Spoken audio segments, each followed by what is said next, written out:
साथीहरूले यो किताबहरू च्यात्ने काम गर्ने गरे। म यो जनताले कर तिरेको पैसाले बनाएको किताब हो, म च्यात्दिनँ। म बुद्ध भगवान पशुपतिनाथसँग सम्झेर यो किताबले ढोगेर 84 को चुनावमा यो दुईटी उप प्रधानमन्त्री कुनै पनि दुईटी उप प्रधानमन्त्री यो हाउसमा नआओस् भन्ने कुरा म बुद्ध भगवान र पशुपतिनाथसँग प्रार्थना गर्दै। सम्मानित सभामुख महोदय, यहाँ मन्त्री हुनुपर्छ जस्तो लाग्छ मलाई। अर्थमन्त्री बोलाइहाल्नुहोस् सभामुख महोदय। अर्थमन्त्री कि मैले यसो आँखा देखिँदैन, म पनि 60 वर्ष बुढो भएको मान्छे, अर्थमन्त्री छैन जस्तो लाग्छ, बोलाउनुहोस् सभामुख महोदय।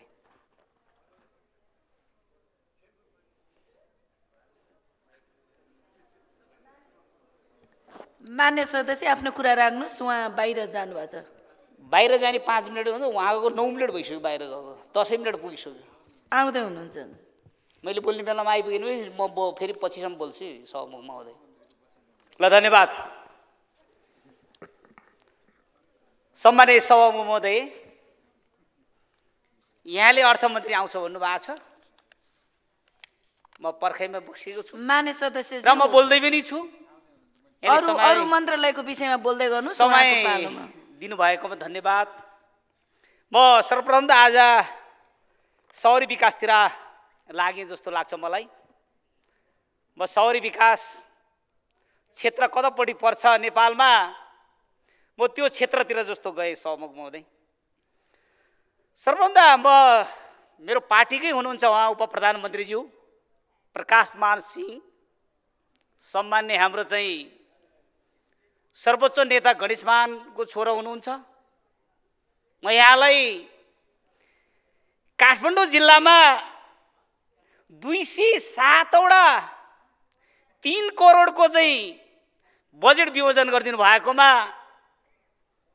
म प्रकाशमान उप प्रधानमन्त्रीज्यूलाई रामेछाप जिल्लाको तर्फबाट, म रामेछाप जिल्ला नेपाली काङ्ग्रेस पार्टी सभापतिको जिल्ला तर्फबाट म मान्य तर्फबाट यहाँलाई यो 207वटा चाहिँ काठमाडौँ जिल्लामा राख्नु भएकोमा तपाईँलाई मरिमरि म धन्यवाद दिन चाहन्छु। उप प्रधानमन्त्रीज्यू दुवैजना बसिरहनु भएको छ, यहाँहरू सँगसँगै म पनि मन्त्री त झुन्डेको थियो नि। यहाँहरूले 3 करोडभन्दा मुनिको बजेट विमोचन नगर्ने भन्नुभयो आएन तपाईँहरूले प्रधानमन्त्रीज्यूसँग, उप प्रधानमन्त्रीज्यूहरू। आज काठमाडौँ जिल्लामा 2 लाखबाट 2 करोडसम्मको बजेट 150वटा बजेट छ।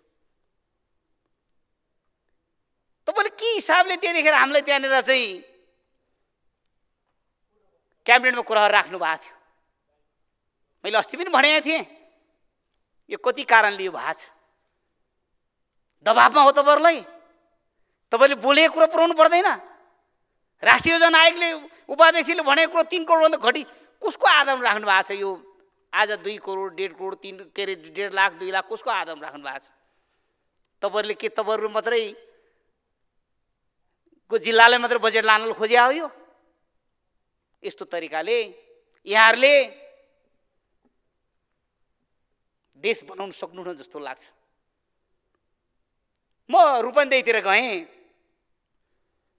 रूपन्देहीमा 3 करोडको बजेट 79वटा प्याकेज गएको छ। के शहरी विकास मन्त्री र अर्थमन्त्रीज्यूको के मितको चिनो साटेको हो? यो अरू 77 जिल्लामा मान्य जितेको छैन? 165वटा 110वटा समानुपातिक छैन? के क्यालकुलेसन गर्नुभयो तपाईँहरूले? यही हो राज्य चलाउने तरिका? उप प्रधानमन्त्रीज्यू दुवैजनाले चल्छ राजनीति? देश चल्छ? कुन हिसाबले चल्छ देश? तपाईँहरूले मात्र अगाउनु पर्ने? तपाईँहरूले मात्र चुनाव जित्नु पर्ने? तपाईँहरू मात्र मन्त्री हुनुपर्ने? व्यवहारिक त भनेको कुरा तलदेखि माथिसम्म हुनुपर्छ। म शहरी विकास मन्त्रीज्यूले भन्छु, यहाँ मेरो पार्टीको पनि तपाईँ नेता हुनुहुन्छ, तपाईँले 77 जिल्लाको सभापतिहरूलाई बोलाएर सभापति एकवटा तिमीले 3 करोड बजेट हालिदिन्छ, तपाईँ हाइट यति माथि पुग्थ्यो तर अहिले जिरोमा आछ। हुन त तपाईँलाई एउटा कुरा म विश्वास तपाईँलाई के दिलाउँछु भने यो काठमाडौँमा जन्मिएको ललितपुर भक्तपुरतिर यस्तै जन्मिएको मानिसहरू, म 34 सालदेखि काठमाडौँ बसेको, सबैजना दिसा पिसाब गरेर जाँदाखेरि पनि यता यो बगरतिर जान्थ्यो, यता बाजे यता बोजू यता नाति यताहरू हुन्थ्यो उहाँहरू। तपाईँहरू यो रिङ रोडभित्र जन्मेको मानिसहरू तपाईँहरूसँग छैन। टिबिटिन भाषामा भन्छ धिमिन्दु घाइचिकी, दिमाग कहाँ छ? तपाईँले के काठमाडौँ मात्र देख्नुभयो यो चाहिँ 207 और 3 करोड बजेट हाल्ने? अरू 77 जिल्लामा छैन? रूपन्देहीमा 79 हाल्ने? यही यसरी चल्छ। यसरी फेरि तपाईँ त प्रधानमन्त्रीमा लाइन पुगेको मान्छे। तपाईँको पिता गणेशमान सिंहलाई चाहिँ प्रधानमन्त्री खाऊ भन्दाखेरि बौद्ध लाउने बेलामा चाहिँ नखाएको छोरा तपाईँ। यो तरिकाले तपाईँले अब के हुनुहुन्छ? तपाईँ अब कहाँ जानुहुन्छ राजनीतिमा? अब यस्तै तरिकाले चाहिँ 77 जिल्लाको चाहिँ हामी हो नि महाधिवेशन भएर चाहिँ 15 मा आउने त हामी हो नि। तपाईँको त्यो बेलामा नारा जुलुस गरिदियो भने तपाईँ इज्जत कहाँ पुग्छ? तपाईँले काठमाडौँ जिल्लालाई देख्ने? तपाईँले रामेछाप तपाईँले मैले निवेदन दिएँ थिएँ।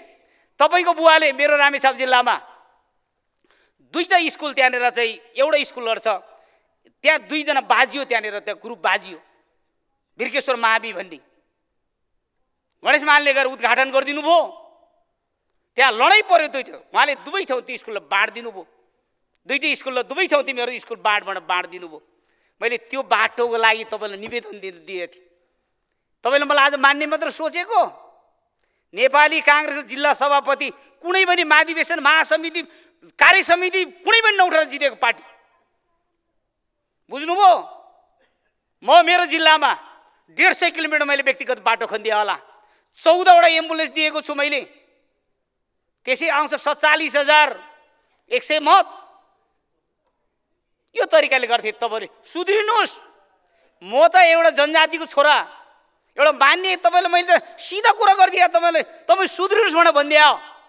तर अरू हरेक मान्छेले तपाईँलाई च्याप्दै ल्याएछ, च्यापेर आछ तपाईँलाई।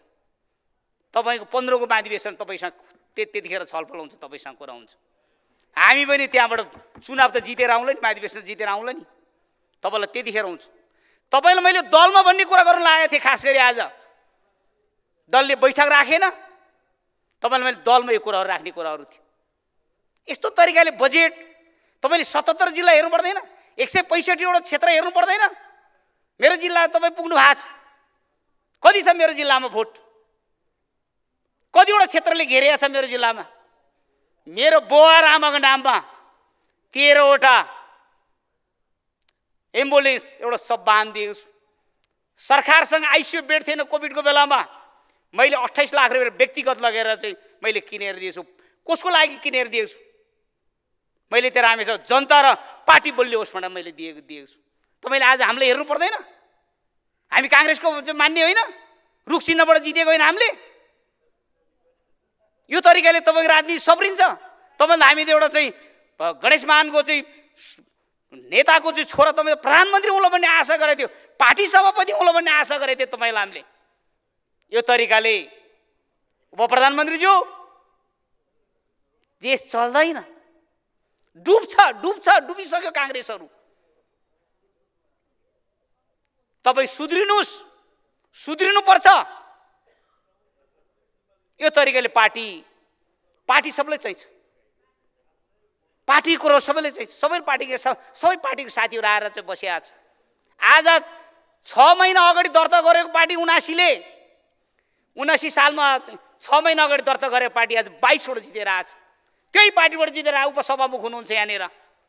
भोलि यस्तो पार्टी तपाईँहरू जस्तोले गर्दाखेरि यस्तो पार्टीहरू भोलि हामी नेकपा एमाले, नेपाली काङ्ग्रेस, माओवादीहरू चाहिँ यस्तै तरिका तपाईँले चाहिँ बजेटको व्यवस्था गर्दै छुटेर भरि अर्कोले फाइदा लिने हो।